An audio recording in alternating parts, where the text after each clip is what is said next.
चलिए आज हम लोग पढ़ेंगे रामधारी सिंह दिनकर की रचनाओं के बारे में। ठीक है,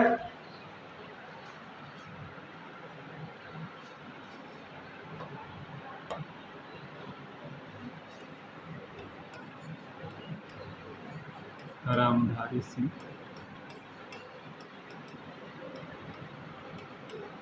दिनकर। ठीक है, जो इनकी मुख्य रचना है उससे भी क्वेश्चन बनता है। ठीक है, इनकी जो फेमस रचना हुई जिसका नाम था उर्वशी। ठीक है, पूछता है उर्वशी किसकी रचना है, तो उर्वशी रामधारी सिंह दिनकर की रचना है। ठीक है, उर्वशी के लिए इन्हें 1972 में ज्ञानपीठ पुरस्कार दिया गया। क्या दिया गया था? ज्ञानपीठ पुरस्कार से नवाजा गया। ठीक है, क्वेश्चन बना है कि रामधारी सिंह दिनकर की किस कृति या रचना पे ज्ञानपीठ पुरस्कार मिला था, तो उसका नाम क्या था? उर्वशी। किस सन में दिया गया, अगला क्वेश्चन बनेगा 1972 में। ठीक है, दूसरी रचना है इनकी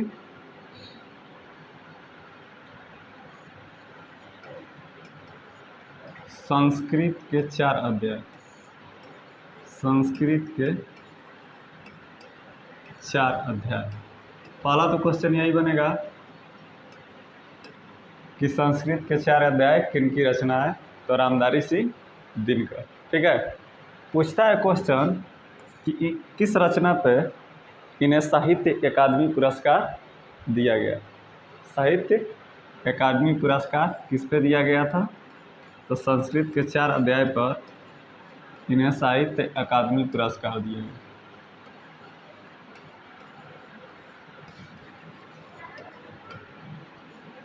पुरस्कार दिया गया। ठीक है, साहित्य अकादमी पुरस्कार दिया गया था। यहाँ तक क्लियर? चलिए अगला इनका जो रचना थी, पहला हो गया उर्वशी, संस्कृत के 4 अध्याय। तीसरा था कुरुक्षेत्र। क्वेश्चन बना था कुरुक्षेत्र किसकी रचना है, तो रामधारी सिंह दिनकर की। ठीक है, कुरुक्षेत्र किनकी रचना है, तो रामधारी सिंह दिनकर की। ठीक है, उसके बाद एक इनकी फेमस रचना आई लोकायतन। लोकायतन। ठीक है,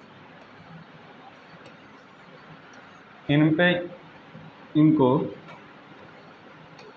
नेहरू शांति पुरस्कार दिया गया।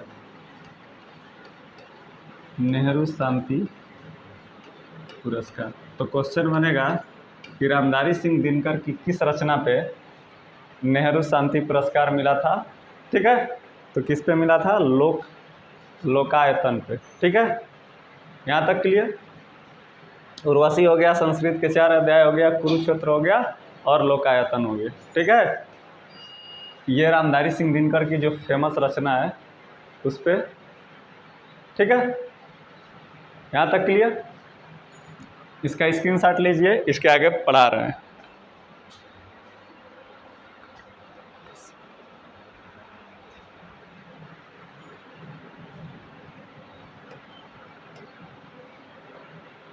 आगे देख लीजिएगा, एक इनकी रचना थी रश्मिरथी।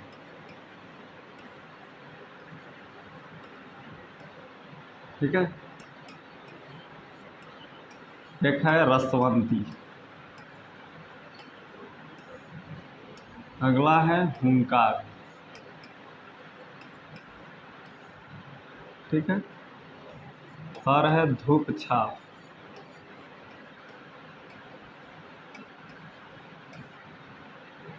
इसके बाद है परशुराम की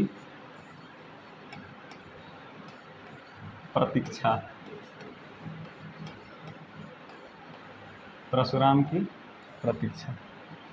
ठीक है, परशुराम की प्रतीक्षा। अगला है नीम के पत्ते।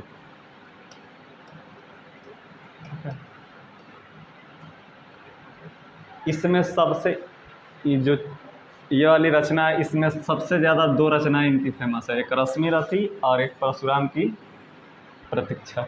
ठीक है, परशुराम की प्रतीक्षा और रश्मि रथी इनकी जो फेमस रचनाएं हैं ये। ठीक है, इंटरमीडिएट के स्टूडेंट को ये पढ़ना है, क्लास 12 के स्टूडेंट को रश्मि रथी खंड काव्य पढ़ना है। ठीक है, इसमें जो कर्ण का वर्णन किए हैं गजब का किए हैं रामधारी सिंह दिनकर। ठीक है, रश्मि रथी में कर्ण खंड काव्य का वर्णन बड़ा खूबसूरती से किए।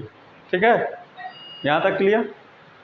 तो इसको अच्छे से पढ़िएगा, जब इसको पढ़ेंगे तो जो कर्ण के बारे में वर्णन किए हैं, तो पूरे महाभारत में कर्ण बहुत ही योग्य पुरुष था और बहुत ही मतलब बलवान भी था, ठीक, धनुर्धर भी था, लेकिन उसमें दिखाया गया कि उसका नसीब बहुत खराब था। ठीक है, और बहुत दुख से गुजरा है। कर्ण खंड का पूरे महाभारत में सबसे ज़्यादा बदकिस्मती इसी के साथ हुआ है, कर्ण के साथ। सबसे ज़्यादा अगर धोखा कहा जाए महाभारत में तो कर्ण के साथ हुआ। ठीक है, आप लोग कहानी भी सुने होंगे कि इसको जब कुंडल कवच पूरा पहना था, ठीक, तो इंद्रदेव आके दान में मांग लिए। उसके पास अगर कुंडल कवच रहता तो उसे कोई नहीं मार सकता था। जो कवच था ना वो शुरू से ही मिला था, ऐसा माना जाता है। ठीक, और उसमें अगर इसके पास रहता तो इसे कोई हरा नहीं सकता। ठीक है, और इसका हर बार फिर भी जब युद्ध लड़ रहा था तो इसका पहिया धंस गया, रथ का जो चक्का था पहिया धंस गया, और जैसे ही धनुष बाण रख के निकालने गया तब तक अर्जुन ने तीर से इसको मार दिया।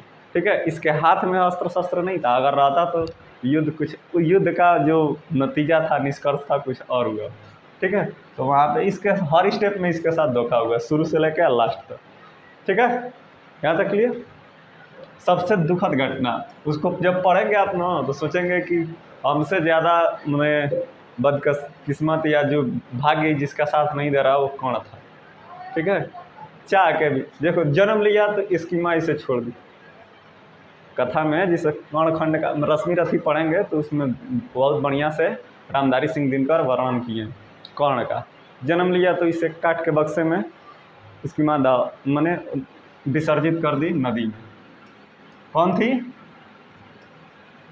कुंती। ठीक है,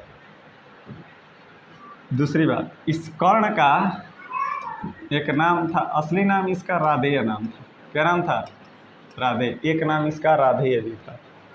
कर्ण का दूसरा नाम राधेय था। ठीक है, इसे कर्ण इस तर्क पे भी कहा जा सकता है, जिसे देखिए आप लोग मैथ में पढ़े होंगे त्रिकोणमिति, ट्रिग्नोमेट्री पढ़े, तो इसको कहते हैं लंब, कहते हैं ना, इसको आधार,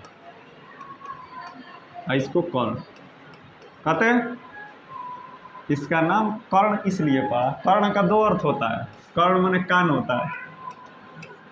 ठीक, सॉरी बोलते हैं तो कान पकड़ के बोलते हैं ना कर्ण। एक अर्थ होता है कर्ण माने कान, एक कुंती पुत्र कर्ण। ठीक, और तीसरा अर्थ होता है साइन थीटा कास थीटा का, ये टेन थीटा। तो एक कर्ण का 3 अर्थ हुआ ना, टेन कर्ण कहते हैं टेन को।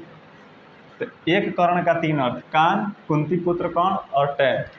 ठीक है, इसको अगर कर्ण का अर्थ अगर इस साहित्य के क्षेत्र में देखा जाए तर्क से, तो इसका नाम कर्ण पड़ा, इसका नाम कर्ण पड़ा, इसमें थोड़ा सा तर्क है। देखिए जैसे उसका जन्म, जैसे मान लीजिए महाभारत में दो पक्ष था, एक था कौरव और एक था पांडव।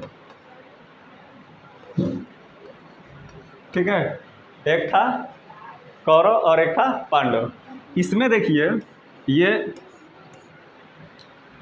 ये जन्मा था तो पांडव वंश में, जिससे कर्ण का जो जन्म हुआ था कुंती का पुत्र था तो पांडव से जन्मा था। ठीक है, और युद्ध लड़ रहा था, युद्ध किसकी तरफ से लड़ रहा था? कौरव की तरफ से लड़ रहा था। ठीक है, अगर मान लीजिए ये पांडव हो गया और ये कौरव हो गए, अब दोनों को जोड़ रहा है कर्ण। जन्म लिया था पांडव वंश में और लड़ रहा था कौरव वंश से, और दोनों का कनेक्टिंग लिंक था कर्ण। ठीक है, शायद इसलिए इसका नाम कर्ण पड़ा हो। यहाँ तक क्लियर। चलिए थोड़ा सा इसका रिवीजन कर लीजिए रामधारी सिंह दिनकर की रचनाओं के बारे में। पहली रचना उर्वशी, दूसरी उर्वशी हो गई पहली रचना। दूसरी रचना संस्कृत के 4 अध्याय, ठीक, कुरुक्षेत्र, ठीक, कुरुक्षेत्र। उसके बाद लोकायतन, उसके बाद कमेंट कीजिए जल्दी जल्दी। धूप छाँव, हुंकार, रश्मिरथी, रसवंती, परशुराम की प्रतीक्षा और नीम के पत्ते। तो इसमें रश्मिरथी और परशुराम की प्रतीक्षा फेमस है। उसमें पीछे वाले में जो बताए हैं उसमें उर्वशी और क्या संस्कृत के 4 अध्याय, ये चारों क्वेश्चन हर साल पेपर में पूछता है, ठीक है। कि संस्कृत के 4 अध्याय किन की रचना है, उर्वशी किन की रचना है। उर्वशी पे तो सबसे ज़्यादा लड़के, अगर इनकी पूरी रचनाओं में सबसे ज़्यादा स्टूडेंट अगर पसंद किए तो 2 ही, एक उर्वशी और एक रश्मिरथी, ठीक है। एग्जामिनर भी इसी चीज़ को पसंद करता है। उर्वशी बीए के सिलेबस में उर्वशी को तो बहुत गजब का पढ़ा है। सब जाके बच्चे जिसको पढ़ने का मन नहीं रहता वो भी जाके बैठ जाता है, ठीक, कि आज उर्वशी चैप्टर पढ़ाया जा रहा है, बहुत मज़ा है, ठीक। देखिए उर्वशी जो थी ये काल्पनिक स्त्री के बारे में वर्णन है। जो देखिए स्वर्गलोक की 3 अप्सराएं थी जो बहुत ही फेमस थी। तीनों का नाम जान लीजिए। एक थी रंभा, ठीक है, एक थी मेनिका, ठीक, और एक थी उर्वशी। ये उस जमाने की मिस वर्ल्ड थी, विश्व सुंदरी, ठीक है। मतलब स्वर्ग की अप्सरा में ये तीनों बहुत ही खूबसूरत। इन तीनों का जिक्र पौराणिक कथा में और या इतिहास में मिलता है, ठीक है। और उसी में से एक उर्वशी को उठा के हमारे रामधारी सिंह दिनकर जिक्र किया, ठीक है। देखिए उर्वशी का अगर अर्थ देखा जाए, उर्वशी, ठीक है, उर का मतलब होता है हृदय अर्थात दिल। अवशी मैंने बसी, मैंने वो स्त्री जो हर पुरुष के दिल में बसी हो, दैट इज कॉल्ड उर्वशी, ठीक है। मतलब बहुत सुंदर थी, इतना मैंने कल्पना में जितना सोच सकते हैं। आजकल के जो लड़के हैं ड्रीम गर्ल जो सपने में आती हैं, दैट इज कॉल्ड उर्वशी, ठीक है। समझ में यहाँ तक क्लियर। अब इतनी ही रचनाओं में से रामधारी सिंह दिनकर की जो भी रचना पूछेगी इसी के अंतर्गत पूछेगी, ठीक है। आज के लिए इतना ही।